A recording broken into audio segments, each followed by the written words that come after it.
Shoutout kay Kuya, naka Suzuki Raider. So guys, dito tayo ngayon sa Island Cove. Ito na pala nangyari sa Island Cove ngayon. Naging community ng mga Chinese ngayon. Tapos ito na yan, oh. Ito na yung H2 Carbon. Ay, oo nga, no.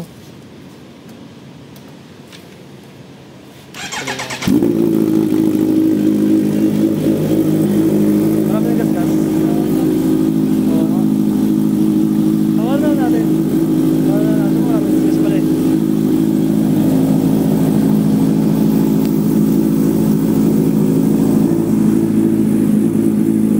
So, yung condition niya,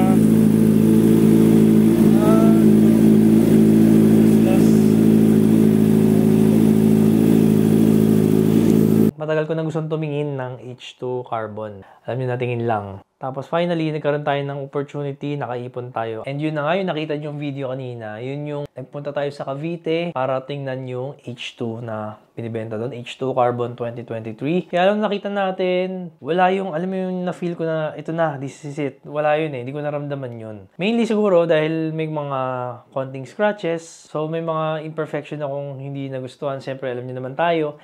Medyo masailan tayo. Kahit yung mga binibenta natin sa Katingin Bikes, gusto natin fresh, gusto natin almost new, yung wala kang malalait. And then, pag alis namin, ang nakakatuwa nun, yung seller biglang binigay dun sa price na gusto na namin. Buti na lang hindi niya binigay nung nandun pa kami. Kasi, kung nandun pa kami, baka napilitan na kami bilhin at bayaran. Eh sabi ko nga tingin lang eh. So talagang tingin lang literal. And mapapansin nyo medyo shaky yung video and wala akong masyadong pinakita na afterwards kasi bawal pala mag-videos. Very short clip lang talaga kasi bawal talaga. And then pagpunta namin ng Manila, napag-usapan namin na hindi tayo titigil. Sabi namin ng team namin, hindi kami titigil hanggang di tayo nakakita ng H2. And then gabi na nga, ginabi na, nakakita tayo ng H2 bigla na meron pala sa Makati. And ang nakakatawa nun, yung may-ari ng shop sa Makati, eh, kakilala na pala natin. Dati na nating na-meet at napuntahan nung opening ng shop. Yung ABS Racing Motorcycle sa Makati, shout out. So, excited kami lahat. Dumiretso na kami dun kagad. Walang kain-kain, walang merienda, walang dinner. Buong araw kami nasa biyahe. Pagpunta namin ng Makati, ito na nga nangyari. Kaya ang title nito ay Finding H2. Meron dito titingnan natin tong H2. 2023 Kawasaki H2 Carbon. So far, okay naman. Tayo tayo, hindi madumi lang, madumi. Ayan, so ipasok na lang pala sa loob kasi madilim. Pwede naman pala eh. Maliwanag na. Kulang lang talaga sa linis ko. Oo, madumi lang. Ayun. So nakaharap. Nakaharap yung tank para iwas gas-gas.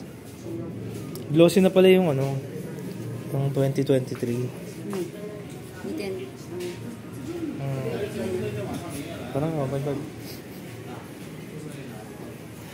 Ayun, so ito yung tsura niya sa maliwanag. Sa mga naka-PPF, ito may ano rito eh. PPF film lang yan. PPF film din eh, pati yung winglets. Lahat nakabalot na ng PPF. Pati dito. Naka-bunhole. Full system titanium. Odo. Ito yung Odo. So Odo guys, 2,392 kilometers lang. Start natin. Start.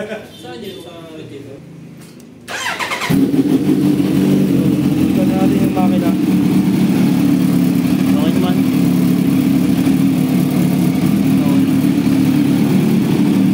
Ulang rin.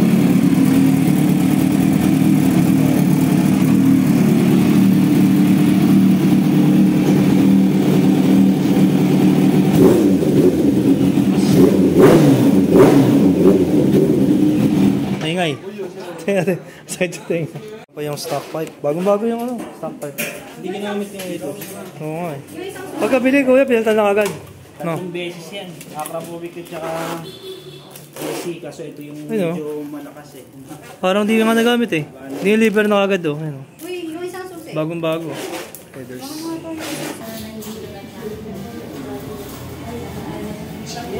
Parang mayroon na siya pa. Okay na guys, nakakama na natin. Mag-thank you tayo kayo. Boss! Thank you. Next time ulit. Ayan, saludo sa natin ito.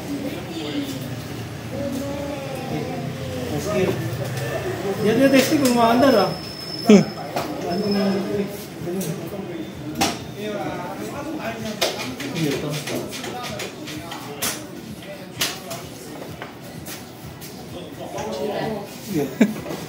Ayaw magkano? Ayaw mag-neutral.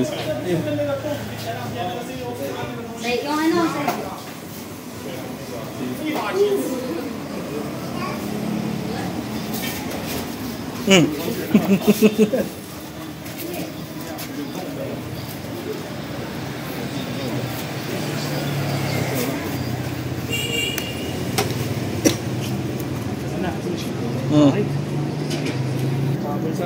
Weird.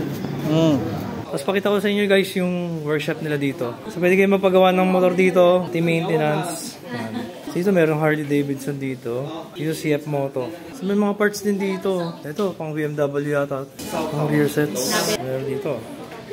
M1000 double R. Fully setup. Naka-Acra. Rear sets. Straight pull 6. Ito may R1 din dito. Dito na to guys sa Makati, sa Yacal Street, EBS Motorcycle Trading. Ano naman sabi mo, Migs? Ingay. Ingay. Sobrang ingay. Sakto yung helmet, naka-carbon din. Tapos shoutout sa nagbigay ng hoodie, Yang. Bayang Di Castro. Top fan ni Yang Di Castro to. Ito yun. Pogi talaga. H2 2023 H2, grabe.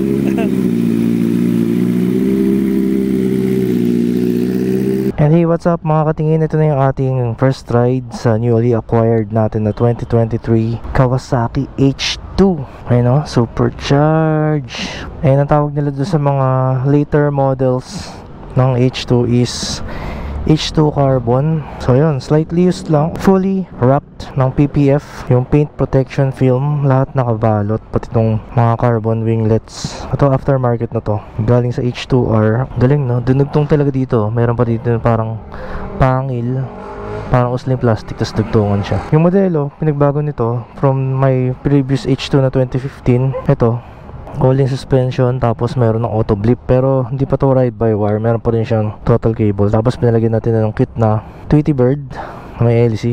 And ang nagpalapit dito sa bike na to, naka Trickstar accessories. Ito yata yung original from Japan na accessories ng H2. Ito titanium radiator hose, left and right, frame sliders, engine guard.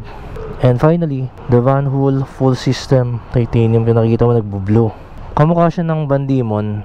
And yung price nila, hindi naman nagkakalayo. Ayun, meron na rin siyang radiator guard na Trickstar din ng brand. Ang lupit, laki oh. Laki ng radiator. Wala siyang oil cooler. Hindi kagaya ng mga ibang super bikes, mayroong separate na oil cooler sa ilalim ng radiator. Ito wala na. Malaking radiator na siya. Meron din siyang palang front axle sliders. Also made by Trickstar. May logo dyan oh. Ito, Brembo Style Lima calipers. Ito na yata yung second gen H2 na tinatawag. Siyempre, ito pa ba inaantayin natin? First ride natin. Ito yung Odo niya guys, 2,400 lang.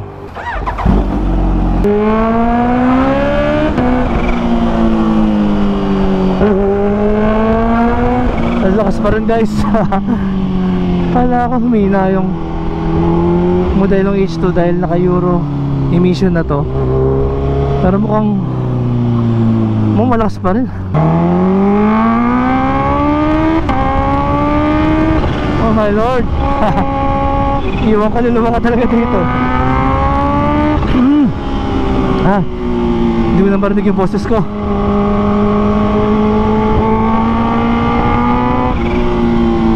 Hindi ko malaman kung masaya o nakakatakot magkaroon ng ganitong motor, no?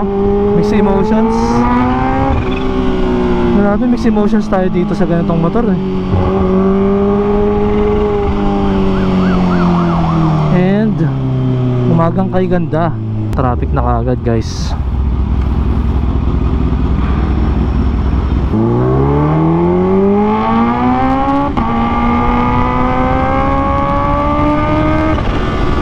lakas. Kasi nung isang araw naka-sniper lang tayo. Tapos ngayon naman bila tayo nag-H2. Siyempre layo ng difference. Kaya lulang-lula ako ngayon. Tagal ko hindi nakapag big bike. So masarap din pala no pag natigil ka sa big bike. Tutuyo yung laway ko. Nagkakaroon na matinding lula factor.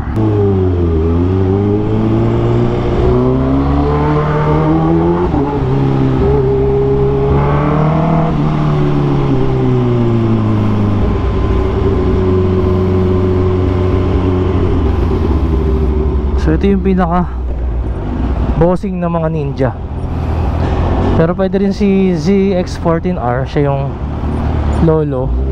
Ito naman bossing, di ba? Iba yung lolo, iba yung bossing. Dami kasing Ninja eh. Medyo soft yung setting ng all-in rear suspension. Nakaset sa comfort siguro to.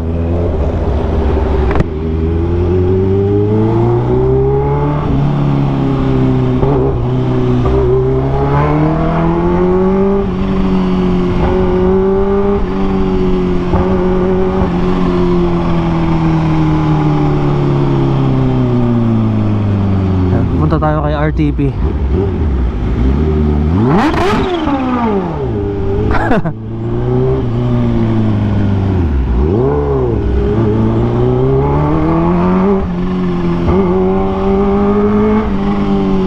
Nagwawala eh.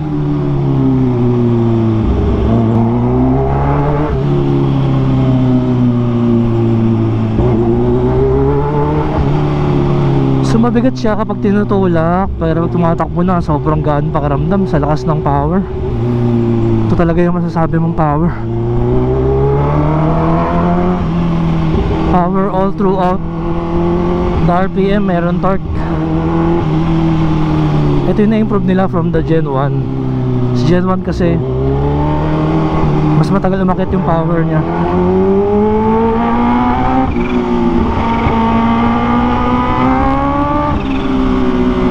Ito talagang bibigyan ka kaagad sa initial na piga pa lang eh. Para kang naka naked bike.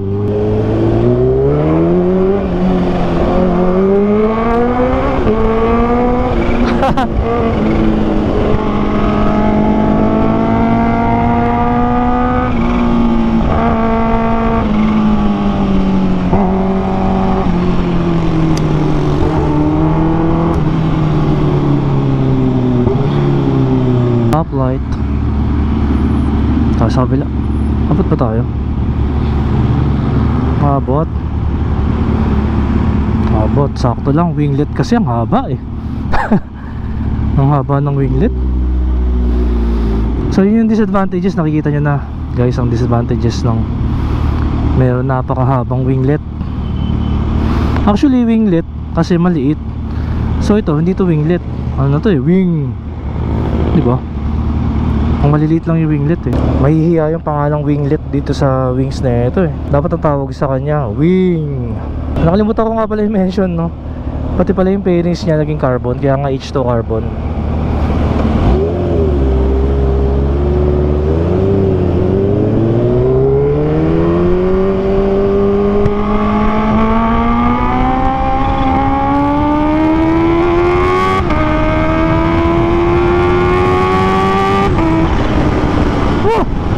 Iwan kaluluwa.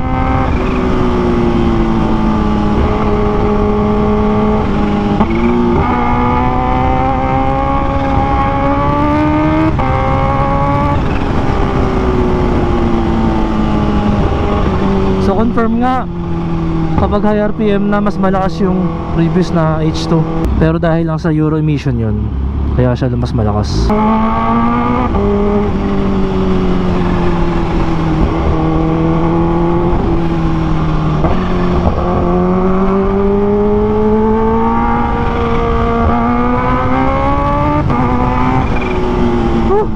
Pero malakas pa rin, malakas.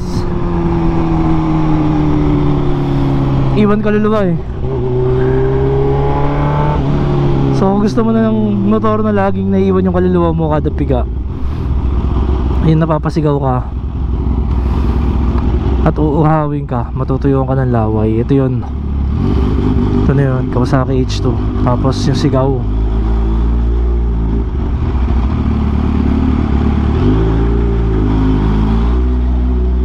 sigaw na napakalupit eh. Ay gagi, nawala yun. Tumasik yung LC. Yan pa naman yung magdadala dyan eh. Tweety Bird.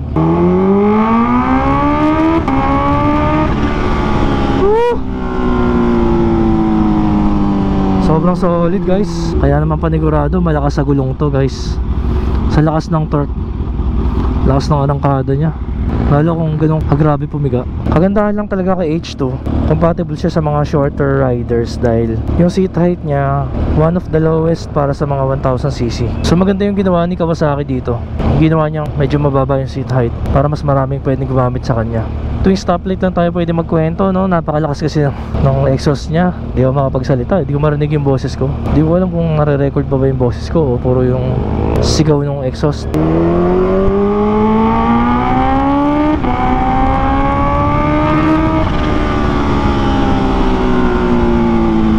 Tindi.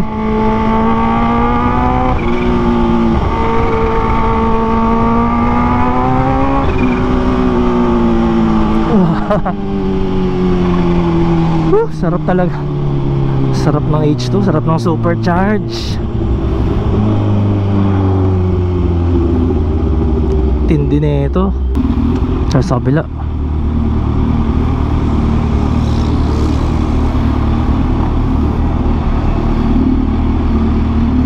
Try natin mag filter. Magasan tayo makakasingit.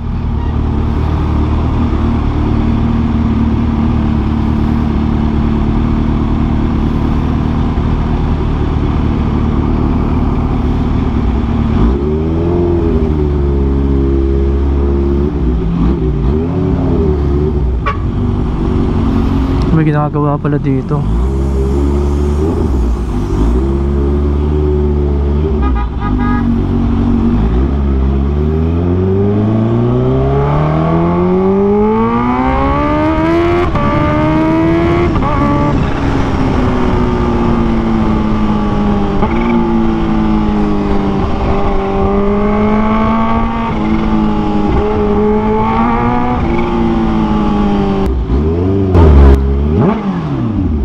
Nakaka rito sa bomba pagka naka inline 4 ka talaga, normal lang ngayon yung request sa'yo ng bomba yung mga tao. Sarap sa tenga talaga ng supercharge yung Ninja van. Dito na pala napunta yung warehouse nila.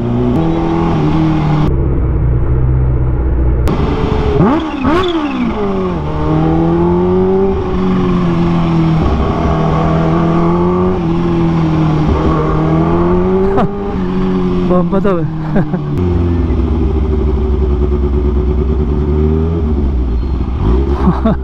Ba, bilang kabig ah. Talaga mga e-bike eh. Siga eh.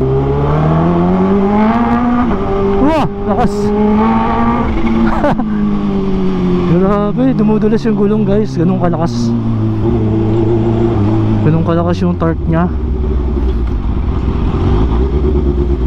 Kahit magandang klase na yung gulong na ito, RS11 yata ito eh.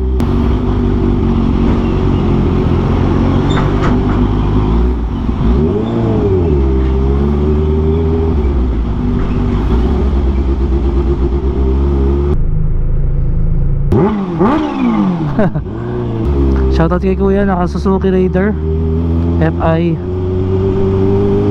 Yeah.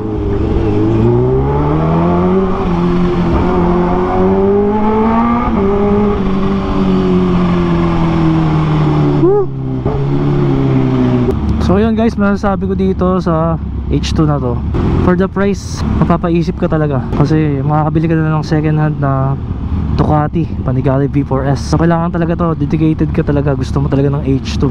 Kaya nga tayo, nag-antay tayo ng mga matagal na panahon. Hindi ko rin na-expected na magkakaroon ako nito. Dream bike ko lang dati to eh. So ngayon, tupad na yung dream bike ko. Masaya ako syempre, nakuha na yung dream bike ko. Sarap sa feeling, nakakaiyak. Alam mo yun, yung matagal mong pinaghihirapan, maraming panahon, Maraming taon mo pinaghirapan, finally nakuha mo na ang iyong dream bike. Sarap sa feeling. So yun guys, masasabi ko lang, kung worth it ba tong H2 na to, it's worth it kung talagang gusto mo siya. Pero gagawin ko ng comparison review kasama yung Gen 1, kung ano masasabi natin with the Gen 1. So yun guys, abangan nyo guys.